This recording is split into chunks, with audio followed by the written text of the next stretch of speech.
ನಮಸ್ಕಾರ ಎಲ್ರಿಗೂ, welcome back to my channel. ನಾನು ಚೆನ್ನಾಗಿದ್ದೀನಿ. ನೀರು ಚೇಂಜ್ ಆಗಿ ವಾಯ್ಸ್ ಸ್ವಲ್ಪ ಚೇಂಜ್ ಆಗಿದೆ ಅಷ್ಟೇ. ನೀವೆಲ್ಲರೂ ಚೆನ್ನಾಗಿದ್ದೀರಾ ಅಂತ ಹೇಳಿ ಭಾವಿಸ್ತೀನಿ. ಇವತ್ತಿನ ಬ್ರೇಕ್ಫಾಸ್ಟ್ಗೆ ಬಿಸಿ ಬಿಸಿಯಾಗಿ ಲೆಮನ್ ರೈಸ್ ರೆಡಿ ಆಯಿತು. ಮಾರ್ನಿಂಗ್ ಕ್ಲಾಸ್ ಆಗಿರೋದ್ರಿಂದ ಮಕ್ಕಳು ಬೇಗನೆ ಟಿಫನ್ ಮಾಡಲಿಕ್ಕೆ ಸ್ವಲ್ಪ ಹಿಂದೆ ಮುಂದೆ ನೋಡ್ತಾರೆ. ಎಷ್ಟಾಗುತ್ತೆ ಅಷ್ಟು ತಿಂದ್ಬಿಟ್ಟು ಬಾಕ್ಸ್ಗೆ ಸ್ನ್ಯಾಕ್ಸ್ಗಳನ್ನ ರೆಡಿ ಮಾಡಿಕೊಂಡು ಸ್ಕೂಲಿಗೆ ಹೊರಟರು. ಅವರನ್ನು ಕರೆಸಿ ಮನೆ ಕ್ಲೀನ್ ಮಾಡಿ ಪಾತ್ರೆ ತೊಳೆದು ಬಟ್ಟೆ ವಾಶ್ ಮಾಡೋಷ್ಟ್ರಲ್ಲಿ ಮತ್ತೆ ರಿಟರ್ನ್ ಬಂದೇ ಬಿಟ್ಟರು. ಮಾರ್ನಿಂಗ್ ಕ್ಲಾಸ್ ಟೈಮಿಂಗ್ಸ್ ಮಕ್ಕಳಿಗೆ ಗೊತ್ತಾಗಲ್ಲ.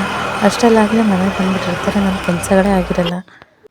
ಬಂದ ಕೂಡಲೇ ಇಬ್ಬರು ಊಟ ಮಾಡಿ ಅದು ಇದು ಆಟಾಡೋಕ್ಕೆ ಸ್ಟಾರ್ಟ್ ಮಾಡಿದರು. ರಜೆ ಬಂತಂದರೆ ಗೊತ್ತಲ್ಲ, ವೀಕೆಂಡ್ಗಳಲ್ಲಿ ಮಕ್ಕಳನ್ನಂತೂ ಹಿಡಿಯೋಕ್ಕೆ ಆಗಲ್ಲ. ಆಟ ಜೊತೆಲಿ ಮಧ್ಯ ಮಧ್ಯ ರೀಲ್ಸಿಗೆ ಬರೆಯೋದೇ ಪ್ಲ್ಯಾನ್ ಮಾಡ್ತಾಯಿದ್ರು.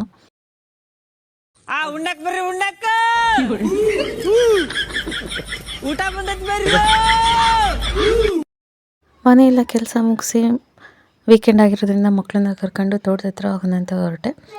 ಸೊ ಕಾರಣ ಇಷ್ಟ ಇದ್ದಿದ್ದು, ಒಂದು ಕಬ್ಬಿತ್ತು, ಕಬ್ಬನ್ನ ಹಾಗೆ ತೋಟದ ಹತ್ರ ಹಾಕಿ ಹಿತ್ತಲವರೆ ಬೀಜಗಳನ್ನ ಹಾಕಿಬಿಟ್ಟು ಬರೋಣ ಅಂತ ಹೇಳಿ. ಸೊ ನಮಗಿಂತ ಮುಂಚೆನೇ ಅಪ್ಪ ಮಗ ಇಬ್ಬರು ಪ್ಲ್ಯಾನ್ ಮಾಡ್ಕೊಂಡು ಹೋಗ್ಬಿಟ್ಟಿದ್ರು. ನಾನು ಲಿಪ್ಪಿ ಹಾಗೆ ನಡ್ಕೊಂಡು ಹೋಗ್ತಾಯಿದ್ವಿ.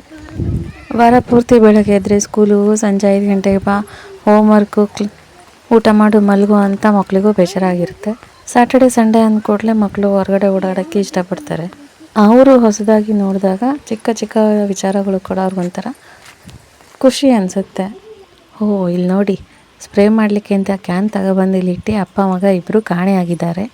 ಸೊ ಬರಲಿ, ಅವ್ರು ಎಷ್ಟೊತ್ತಿಗೆ ಬರ್ತಾರೋ ಬರಲಿ, ನಮ್ಮ ಕೆಲಸ ನಾವು ಮಾಡೋಕ್ಕೆ ನಮ್ಮ ಡೆಸ್ಟಿನಿ ಕಡೆ ನಾವು ಹೊರಡ್ತೀವಿ. ಪ್ರತಿ ವರ್ಷ ನನ್ನ ಹತ್ರ ಹಿತ್ತಲವರೆ ಬೀಜಗಳನ್ನ ರೆಡಿ ಇಟ್ಕೋತಿದ್ದೆ. ಬಟ್ ಲಾಸ್ಟ್ ಇಯರು ಮಿಸ್ ಆಗಿ ಇಟ್ಕೊಂಡಿರಲಿಲ್ಲ. ಆದರೆ ಹಿತ್ತಲವರೆ ಬೀಜ ಹುಡ್ಕೋ ಅಷ್ಟೊತ್ತಿಗಂತೂ ಈ ಸಲ ಸಾಕಾಗೋಯ್ತು. ಫೈನಲಿ ಯಾರೋ ಮನೇಲಿ ಸಿಕ್ತು. ಬೇರೆ ಎಲ್ಲ ಬೀಜಗಳು ಸಿಗೋ ಥರ ಹಿತ್ತಲವರೆ ಬೀಜಗಳು ಆಗ್ರೋ ಸೆಂಟ್ರ್ಗಳಲ್ಲಿ ಸಿಗೋದು ತುಂಬ ಕಡಿಮೆ. ಹಾಗಾಗಿ ಸಾಧ್ಯವಾದಷ್ಟು ಇದು ಬೀಜಗಳನ್ನ ನಾವೇ ಸೇಫಾಗಿ ಇಟ್ಕೋಬೇಕು. ಸೊ ಎಲ್ಲಿ ಹಾಕೋಕ್ಕೆ ಅಂತ ಪ್ಲ್ಯಾನ್ ಮಾಡಿದ್ದೀನೋ ಆ ಡೆಸ್ಟಿನಿಗೆ ನಾವು ಇಲ್ಲಿ ಬಂದ್ವಿ. ಸೊ ನೋಡಿ, ಇಲ್ಲಿ ಹೂವಿನ ಗಿಡದ ಪಕ್ಕದಲ್ಲಿರೋ ಬದಿನಲ್ಲಿ ಬಂದರೆ ಅದೇ ನಿಂಬೆಹಣ್ಣಿನ ಪಕ್ಕ, ನಿಂಬೆಹಣ್ಣಿನ ಗಿಡ ನಾನು ಆಲ್ಮೋಸ್ಟ್ ಎಲ್ಲ ವಿಡಿಯೋದಲ್ಲಿ ತೋರಿಸಿದ್ದೀನಿ. ಆ ನಿಂಬೆಹಣ್ಣಿನ ಗಿಡದ ಪಕ್ಕದಲ್ಲಿ ಕ್ಲೀನ್ ಮಾಡಿ ಬಿಟ್ಟಿದ್ದೆ. ಸೊ ಇಲ್ಲಿ ಇವಾಗ ನಾನು ಅಲ್ಲಿಗೆ ಹಾಕಲಿಕ್ಕೆ ಅಂತ ಬಂದೆ. ವಾಯ್ಸ್ ಸ್ವಲ್ಪ ಚೇಂಜ್ ಆಗಿದೆ, ಅಲ್ಲಲ್ಲಿ ಸ್ವಲ್ಪ ಏರುಪೇರು ಆಗುತ್ತೆ ಗಂಟ್ಲು ಕಟ್ಟೆ ಇರೋದ್ರಿಂದ. ಇಲ್ಲೇ ನಾನು ಹಿತ್ತಲವರೆ ಬೀಜ ಹಾಕಬೇಕು ಅಂತ ಪ್ಲ್ಯಾನ್ ಮಾಡಿರೋದು. ಒಂದು ಸಲ ಅಲ್ಲೇ ಗುದ್ಲಿನಲ್ಲಿ ಎಲ್ಲ ಕೆತ್ತಿ ರೆಡಿ ಮಾಡಿ ಇಟ್ಟಿದ್ದೀನಿ. ಹಿತ್ತಲವರೆ ಬೀಜದ ಸಿಪ್ಪೆ ಸುಲಿದಿರಲಿಲ್ಲ, ಅವರು ಕೂಡ ಹೀಗೆ ಇಟ್ಟಿದ್ದರು. ಸೊ ಅದು ಸ್ವಲ್ಪ ಶೀತ ಇರೋದ್ರಿಂದ ಸಿಪ್ಪೆ ಎಲ್ಲ ಮೆತ್ತಗೆ ಆಗಿಬಿಟ್ಟಿತ್ತು. ಅದನ್ನು ಹಿಂಗೆ ಒಣಗಿದ್ರೆ ಹಿಂಗೆ ಅಂದ್ಕೂಡಲೇ ಪಟ್ಟಂತ ಓಪನ್ ಆಗುತ್ತೆ, ತಗೋಬೋದು. ಇದು ಮೆತ್ತಗಿರೋದ್ರಿಂದ ನಿಧಾನವಾಗಿ ಒಂದೊಂದೇ ಬಿಡಿಸಿ ಬೀಜಗಳನ್ನೆಲ್ಲ ತಕ್ಕೊಳ್ತಾ ಇದ್ದೆ.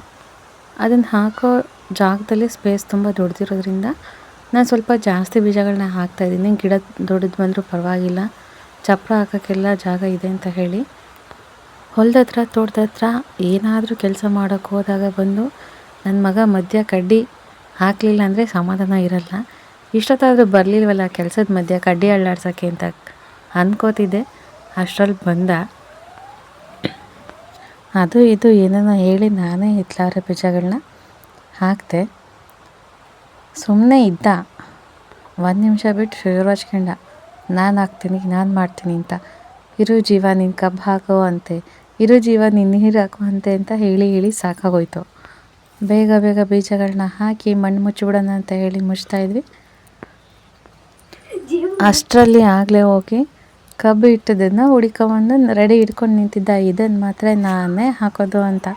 ಸರಿ ಆಯ್ತಪ್ಪ, ನೀನೇ ಹಾಕು ಅಂತ ಹೇಳಿ ನಂದು ಏನು ಹಿತ್ತಲವರೆ ಬೀಜ ನಾಟಿ ಮಾಡೋ ಕೆಲಸ ಇತ್ತು, ಅದನ್ನು ಮುಗಿಸ್ಕೊಂಡೆ.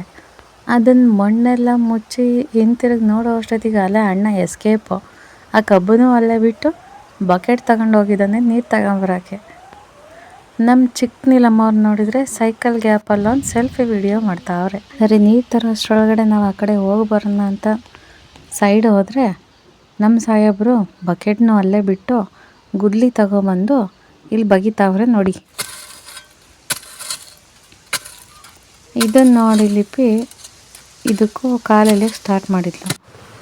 ಸರಿ ಹಾಕ್ಬಿಟ್ಟೆ ಹೋಗಪ್ಪ ನೀರು ತಗೊಂಡು ಬಾ ಅಂತ ಹೇಳಿ ಅವನ ಹತ್ರನೇ ಕಬ್ಬು ಕೂಡ ಹಾಕಿಸ್ದೆ.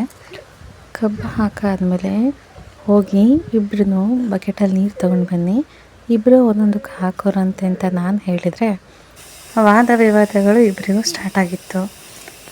ನಡೀಲಿ, ವಾದ ವಿವಾದಗಳು ಮುಗಿದ್ಮೇಲೆ ಫೈನಲಾಗಿ ಯಾರಾದರೂ ನೀರು ತಗೊಂಬರಲಿ, ಒಟ್ಟಿನಲ್ಲಿ ನೀರು ತಗೊಬಂದು ಹಾಕಲಿ ಅಂತ ಸುಮ್ಮನಿದ್ದೆ. ಇಲ್ಲಿ ಕಾಣೆ ಆಗಿದ್ದವರು ಪತ್ತೆಯಾಗಿದ್ದಾರೆ. ಔಷಧಿ ಪಂಪ್ ಹೊತ್ಕೊಂಡು ಹೂವಿನ ಗಿಡಕ್ಕೆ ಸ್ಪ್ರೇ ಮಾಡ್ತಾವ್ರೆ. ಮಾಡಲಿ ಅವ್ರ ಪಡಿಗೆ ಅವ್ರು ಔಷಧಿ ಹೊಡ್ಕೊಂಡು ಬರಲಿ, ನಾವು ನಮ್ಮ ಕೆಲಸ ಮುಗಿಸೋಣ. ನನ್ನ ಪಿಳ್ಳೆಗಳು 2 ನೀರು ತರಕ್ಕೆ ಹೋಗಿದ್ದಾವೆ ಬಕೆಟ್ ಹಿಡ್ಕೊಂಡು. 2 ನಿಂಬೆಹಣ್ಣು ಬೇರೆ ಕಾಣಿಸ್ತವೆ, ಬಟ್ ಇದಿನ್ನೂ ಕಾಯಿ ಹಣ್ಣಾಗಿಲ್ಲ. ಇರಲಿ, ಇನ್ನೊಂದು 3-4 ದಿನ ಆದಮೇಲೆ ಕಿತ್ಕೋಬೋದು. ಆ್ಯಕ್ಚುಲಿ 3-4 ವರ್ಷದಿಂದ ಇದು ನಿಂಬೆ ಕಾಯಿ ಬಿಡಲಿಲ್ಲ ಅಂತ ಗಿಡ ಕಿತ್ತಕ್ಕೋ ಪ್ಲ್ಯಾನ್ ಇತ್ತು. ಇವರೆಲ್ಲಿ ನನ್ನನ್ನು ಕಿತ್ತು ಎಸ್ದು ಬಿಡ್ತಾರೋ ಅನ್ನೋ ಕಾರಣಕ್ಕೆ ಇದು ಈ ವರ್ಷ ನಿಂಬೆ ಹಣ್ಣುಗಳನ್ನ ಬಿಡ್ತೈತೆ. ಬಂದರು ನಮ್ಮ ಮನೆ ಪುಟ್ಟಜ್ಮಂದರು ಬಕೆಟಲ್ಲಿ ನೀರು ಹಿಡ್ಕೊಂಡು. ಈ ತ್ಯಾವದಲ್ಲಿ ಬದ್ನಲ್ಲಿ ಚಪ್ಪಲಿ ಹಾಕ್ಕೊಂಡು ಓಡಾಡೋದೇ ಕಷ್ಟ. ಬಕೆಟ್ ಇಟ್ಕೊಂಡು ತಟ್ಟ ಆಡ್ಕೊಂಡು ಬರ್ತಾವ್ರೆ. ವೀಡಿಯೋ ಮಾಡ್ತಾಯಿದ್ದೀನಿ ಅಂತ ಕ್ಯಾಮ್ರಾನೇ ನೋಡ್ಕೊಂಡು ಬರ್ತಾವನೆ.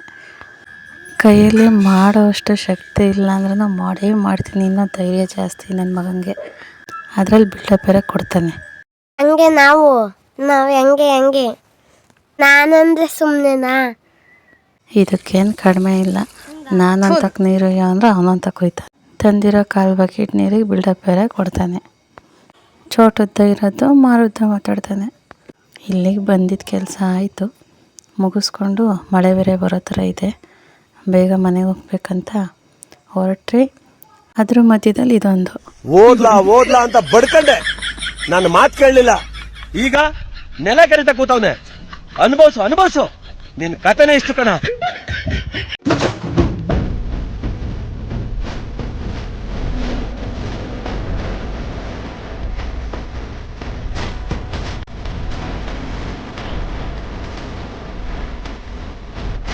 ಮಳೆ ಬರೋ ಹಂಗಾಗೈತೆ, ಬೇಗ ಮನೆಗೆ ಹೋಗಬೇಕು ಅನ್ನೋ ಅರ್ಜೆಂಟಲ್ಲಿ ಕರ್ಬೇವಿನ ಬೀಜಗಳು ಹಾಕಿದ ಪಾಟ್ಗಳಿಗೆ ನೀರು ಹಾಕೋದನ್ನೇ ಮರ್ಬಿಟ್ಟು ಬರ್ತಾಯಿದ್ದೆ.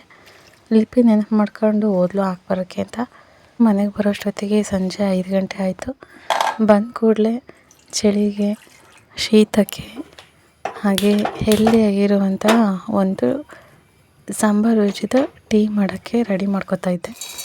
ಸಪ್ರೇಟ್ ಇದ್ರದ್ದು ಶಾರ್ಟ್ಸ್ ಕೂಡ ಮಾಡಿ ನಾನು ಅಪ್ಲೋಡ್ ಮಾಡಿದ್ದೀನಿ, ಸಾಂಬಾರು ಬೀಜ ಕಾಫಿ ಅಂತ ಹೇಳಿ. ವಿಡಿಯೋದಲ್ಲೂ ನೋಡ್ಕೊಳ್ಳಿ. ಈ ಥರ ಒಂದು 2 ಟೇಬಲ್ ಸ್ಪೂನಷ್ಟು ಸಾಂಬಾರು ಬೀಜ, ಹಾಗೆಯೇ ಒಂದು 4-5 ಮೆಣಸು, ಇದ್ರ ಜೊತೆಯಲ್ಲಿ ಬೇಕಂದರೆ ಒಂದು 2 ಇಂಚು ಶುಂಠಿನ ಹಾಕ್ಕೊಂಡು ಈ ರೀತಿ ತರ್ತರಿಯಾಗಿ ಮಿಕ್ಸಿ ಆಡಿಸ್ಕೊಂಬಿಟ್ಟು ಕರ್ಗಕ್ಕಿಟ್ಟಿರೋ ಬೆಲ್ಲಕ್ಕೆ ಇದನ್ನು ಹಾಕಿ ಒಂದು 10 ನಿಮಿಷ ಕುದಿಸಿದ್ರೆ ಒಂದು ಒಳ್ಳೆ ಫ್ಲೇವರ್ ಬರುತ್ತೆ. ಅದಾದಮೇಲೆ ನಿಮಗೆ ಎಷ್ಟು ಬೇಕೋ ಅಷ್ಟು ಹಾಲನ್ನು ಹಾಕಿ ಇದನ್ನು ಫಿಲ್ಟ್ರ್ ಮಾಡ್ಕೊಂಡ್ರೆ ಆಯಿತು.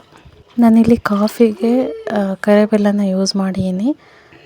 ನೀವು ಬೇಕಂದರೆ ಬೆಲ್ಲ ಯಾರು ತಿನ್ನಲ್ಲ ಅಂತೀರೋ ಅವ್ರು ಬೇಕಿದ್ದರೆ ಸಕ್ಕರೆ ಬೇಕಿದ್ರೂ ಹಾಕೋಬೋದು. ಸೊ ಇಲ್ಲಿ ಈಗ ಸಾಂಬಾರು ಬೀಜದ ಕಾಫಿ ರೆಡಿ ಆಯಿತು. ಸೊ ಸಂಜೆಗೆ ಈ ವೆದರಿಗೆ ಸಾಂಬಾರು ಬೀಜದ ಕಾಫಿ ಅಂತೂ ಸೂಪರಾಗಿತ್ತು. ಕಾಫಿ ಆದ ಕೂಡಲೇ ಮತ್ತೆ ಇಲ್ಲಿಂದ ನೈಟ್ ಡಿನ್ನರಿಗೆ ರೆಡಿ ಮಾಡ್ಕೋಬೇಕಲ್ಲ. ಸೊ ಹಾಗಾಗಿ ಇವತ್ತು ಸ್ಯಾಟರ್ಡೆ ಆಗಿತ್ತಲ್ಲ, ವೀಕೆಂಡಲ್ಲ, ಏನಾದರೂ ಸ್ಪೆಷಲ್ ಮಾಡಮ್ಮ ಅಂತ ಕೇಳ್ತಾಯಿದ್ರು.